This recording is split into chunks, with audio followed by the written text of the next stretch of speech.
Amigos de los tiempos, buenas tardes. En varias sesiones, tanto en la Asamblea Legislativa, en diputados como en senadores, desde hace un tiempo se vienen tratando proyectos de ley de créditos internacionales destinados a proyectos regionales de desarrollo. Sin embargo, la pugna interna en la Asamblea Legislativa no ha permitido que estos proyectos de ley fluyan. Para este tema hemos invitado al señor Javier Flores. Él es analista político, analista económico, además de delegado gubernamental, para que nos explique cuál es el alcance y cuál es el perjuicio que está generando este entrabamiento en la Asamblea Legislativa. Buenas tardes, señor Flores, un saludo desde los tiempos. Buenas tardes a los tiempos y obviamente complacido y además un honor participar en este periódico tan tradicional que me recuerda a toda esa generación tan importante de nuestra. Para empezar, ¿puede contextualizarnos, señor Flores, el por qué este entrabamiento de estas leyes en la Asamblea Legislativa que tienen que ver con financiamiento externo de créditos? Para mí la motivación inicial de intentar bloquear fue direccionar en inicio a desgastar la imagen del actual presidente Arce. ¿Por qué? En 2023, cuando se genera este bloqueo, Arce figuraba como uno de los de mayor preferencia electoral y aparentemente enterado de esto, Morales activa una oposición con la oposición tradicional, con Andrónico, que era su soldado, digamos, en ese tiempo, y generan un bloqueo sistemático, no solo, digo yo, a 2.000 millones, que es lo que se ha mencionado permanentemente, 2.000 millones, sino más bien 4.000 millones que se bloquean en mi concepto. ¿Cuáles son ellos? Son los 2.000 iniciales que tenían que ir a la inversión extranjera para la exploración de litio en Potosí, uno de la China y otro de la rusa, cada una de 1.000 millones, y los otros 2.000 que sistemáticamente tenían que venir para obras, pero que esos traducidos en los hechos se iba a cambiar a moneda nacional para pagar precisamente los que generaban los proyectos, y el dólar o la divisa nos hubiera permitido perfectamente pagar gasolina y diésel, que es lo que ahora la gente, digamos, demanda y se molesta además con el presidente y con el gobierno, porque no tiene gasolina, no tiene diésel y por supuesto los dólares también es que hacer. Uno de los argumentos de la oposición y del sector evista para vetar estos créditos es que el gobierno, los funcionarios públicos, tendrían como un botín para promover la corrupción y para destinar a otro tipo de fondos estos créditos. ¿Cuán veraz es este criterio, señor Flores? Yo creo que es una mala forma de hacer. Nos hemos acostumbrado a acusar, sobre todo yo tengo 3 nombres, ¿no? Posiblemente al diputado o senador que plantea ahora que deberían, creo, prorrogarse las autoridades, así como ellos, ¿no? Dice que debían prorrogarse, quiere presentar un proyecto de ley. Ahí lo veo también al diputado Héctor Arce, con muchas acusaciones sin pruebas, y por supuesto el otro, Cuellar, que también tiene sus salidas medio. Lo cierto es de que definitivamente para hablar de recursos, para hablar de evitar o destinar a otros temas, es poco serio, porque cuando viene un crédito de la CAF, del BID, vienen exclusivamente para cierto proyecto y no se puede cambiar de forma, digamos, arbitraria esos recursos para gastarlos en otra cosa. Incluso los organismos internacionales ya han mostrado su molestia, como la Embajada de Japón, un crédito del JICA. ¿No? ¿De qué manera estos proyectos perjudican ya a las regiones, concretamente, tomando ejemplo de Cochabamba? ¿Hay algún proyecto que está destinado a Cochabamba y que está perjudicando esta? Todo Bolivia en realidad. Yo no entiendo por qué se han ensañado contra Bolivia, porque, claro, cuando uno se pregunta qué hubiese pasado si estos créditos, incluido de JICA, se hubieran aprobado, por supuesto que hubiéramos tenido mayor movimiento económico, por un lado, por lo mismo de las obras que se iban a ir generando, y lo que hubiese sido importante es de que no hubiese faltado, cuando menos en la escala que tenemos ahora, diésel y gasolina, y eso hubiera provocado posiblemente que Arce tenga mejor perspectiva electoral. Para mí el tema de fondo, que pareciera, no sé si coincide la gente, pero es ensañarse contra un gobierno para dejarlo totalmente digamos, destrozado como imagen, que lo lograron, porque imagínense si el 2023 Arce tenía el 36% en las encuestas, termina teniendo el 1%, claro, provocado por ese direccionamiento de evitar que, por supuesto, tenga gestión mucho más productiva. Ahora se han aprobado justamente hoy 2 créditos en diputados, ¿no? Han emitido el proyecto, ahora el proyecto de ley a senadores, donde lo va a tratar una comisión. ¿Cree que esto ya es un avance, tomando en cuenta que en senadores, bueno, hay un dominio del sector evista que probablemente nuevamente veten la normativa? Ojalá que sea así, porque al final, si en un momento la idea era devastarlo a Arce, ya lo han logrado. Ahora no necesitan devastarlo al país, porque yo siento de que si estos restantes 1.700 millones de dólares se aprobaran ya, el beneficiario va a ser el gobierno que venga. ¿Por qué? Porque dice Tuto que ha viajado a Estados Unidos para conseguir 1.500 millones de dólares. Está bien, pero los tiene 1.700. Y si ha conseguido 1.500 más 1.700, él tiene para gobernar, si es que él ganara, de manera más holgada. Es que es poco entendible que por ensañarse con un presidente bloqueen a Bolivia para mostrarle, y yo entiendo así, de que estaba un país tan devastado y el que entró prácticamente ha hecho magia. Entonces, siento que definitivamente la economía tiene un problema en la divisa y que esa divisa ha generado un desorden económico, que no es lo mismo que crisis, ha desordenado la economía y ese desorden ha provocado este tipo de iniciativas o de resultados en la economía.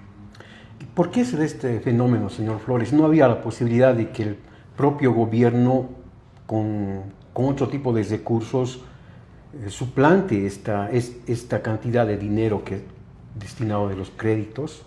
Es que en la parte de autocrítica del MAS y del gobierno del MAS desde el 2006, habrá que señalar de que el 2014, cuando el Estado tenía 15.000 millones de dólares en el Banco Central, en ese momento debió apostarse con parte de ese recurso a la exploración.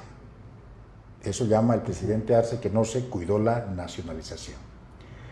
Entonces, cuando entra Arce, sí se cuida la nacionalización y se busca y se perfora pozos hasta encontrar el Mayaya, que es uno de los 10 más grandes del mundo.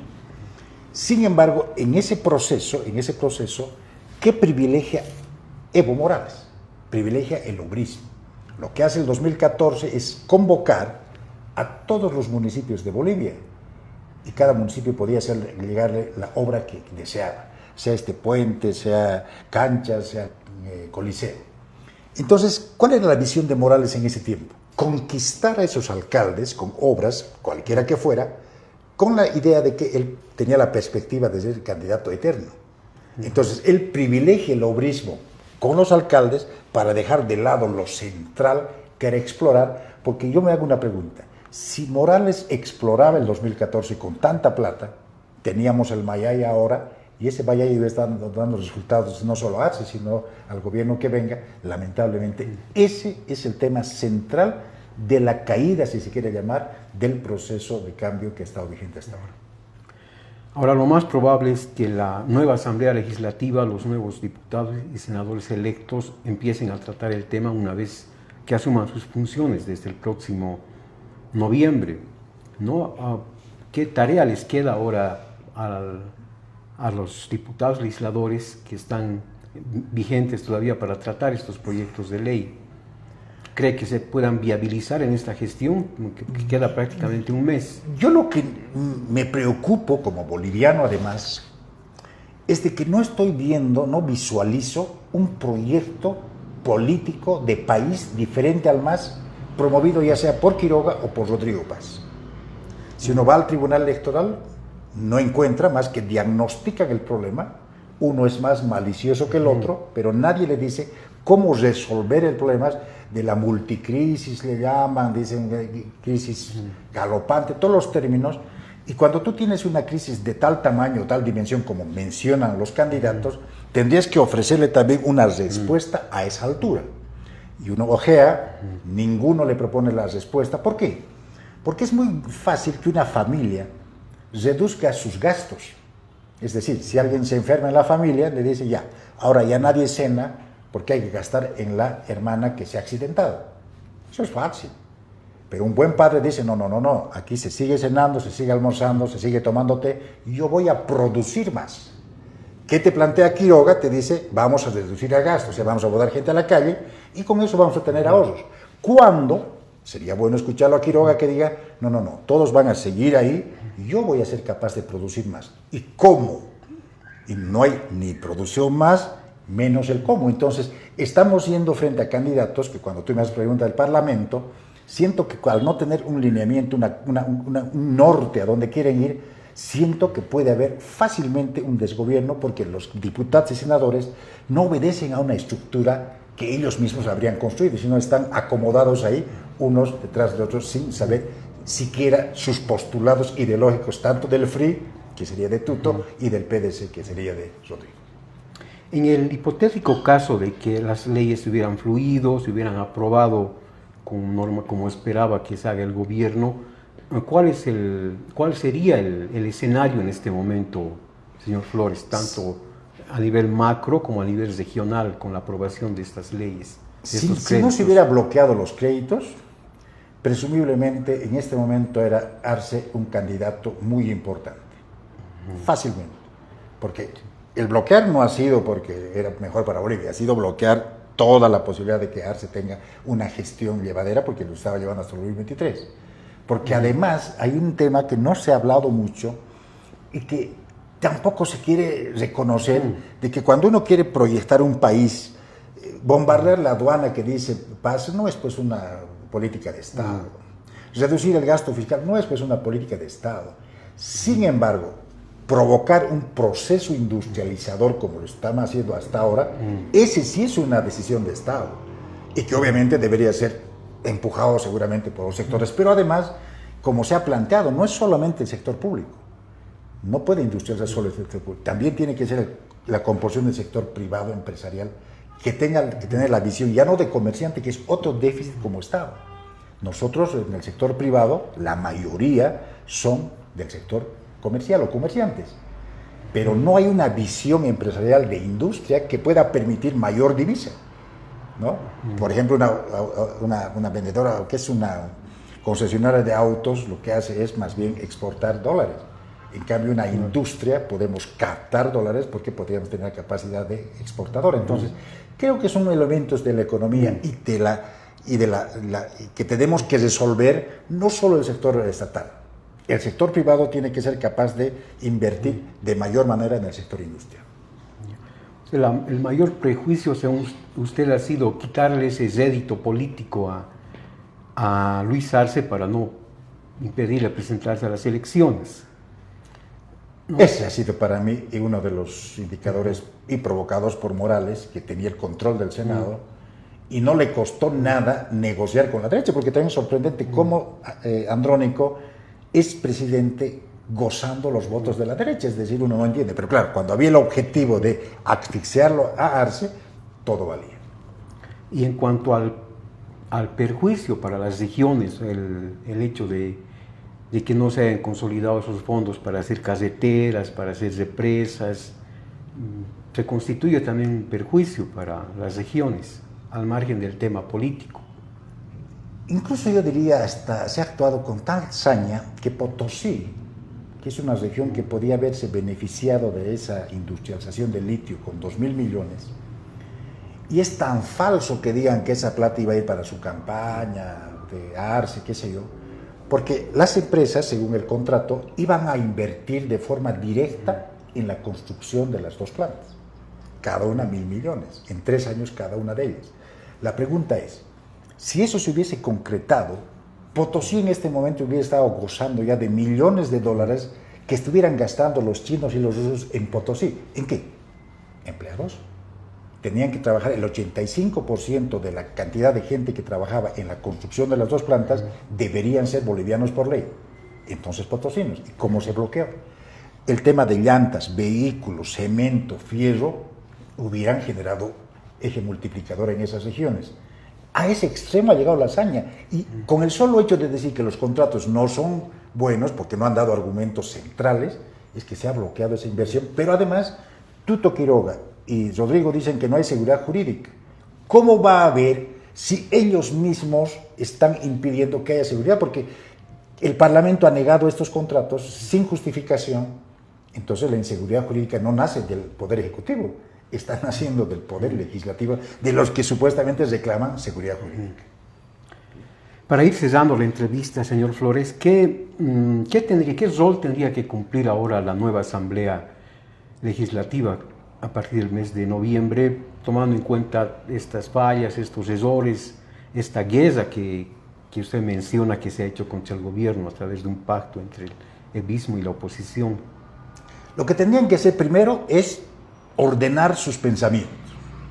Lo que los sostiene a Tuto es el FRI. Y yo no sé si los candidatos del Tuto son de izquierda o de derecha, por un lado. Y al no tener un eje conductor político, programático, va a ser bien difícil que los del Tuto Quiroga tengan una conducta política, programática respecto a sus ideales. Y si nos vamos al PDC, también es lo mismo. Sus candidatos no responden necesariamente a esa ideología. Entonces, no teniendo ideología en ninguno de los dos sectores, es muy probable que el desgobierno y el prebendalismo se haga cargo de este gobierno, teniendo gente sin norte. No saben qué es el FRI por un lado, no saben qué es el PDC, y obviamente con esa mayoría y con la forma de vida de algunos, que no todos son angelitos, creo que el prebendalismo respecto a las maletas negras de antes o a las aprobaciones de ciertos créditos y otros van a ir más por el orden prebendal que por el orden ideológico. Agradecemos la presencia del delegado gubernamental Javier Flores. Invitamos a nuestros lectores de Los Tiempos a seguirnos en nuestras redes. Muy amable. Gracias, señor Flores, por su presencia y por el aporte al debate. Gracias.